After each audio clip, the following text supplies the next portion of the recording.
Johann Külbel de Flatulentia, Episode 10. Pariter, profecto se res habet cum medicis causardrum e narrationibus. Külbel sums up this portion using this introductory adverb pariter. This adverb is formed on the adjective par, paris, which means equal, and pariter then means equally. Res is the subject here of habet, and res is feminine, singular, and nominative. It's a fifth declension noun. The subject of habet is res, as I've said, and the object is se. So se is a reflexive pronoun, and it is feminine, singular, and accusative. We know that it's feminine because it refers to res, the subject of habet, but the masculine and the neuter forms are identical. We have here another adverb, profecto, which means assuredly or certainly, and it is a synonym of the somewhat weaker adverb vere. We see then that Külbel begins this sentence with two adverbs, each of which begins with a P. There is alliteration, pariter profecto. The circumstance holds itself.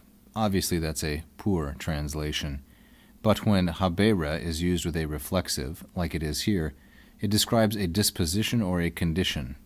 So we would say more idiomatically and generally, the circumstance is like this, equally in fact, or we might say even more idiomatically, a really similar, pariter profecto, situation obtains, or we find a very similar situation in the case of doctors when it comes to the e narrationibus, the full explication or explanation or description of their reasons or causes. I'm taking e narrationibus as feminine, plural, and dative as a dative of reference.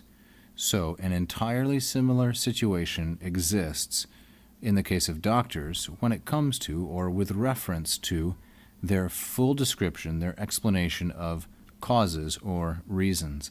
Causarum, feminine, plural, and genitive, depending upon the dative e narrationibus.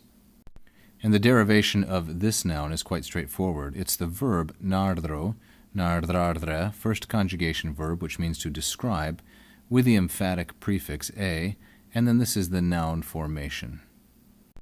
So this is the part in his thesis where Külbel moves from discussing the nature of watches and timepieces to discussing the medical approach to human digestion and flatulence in particular.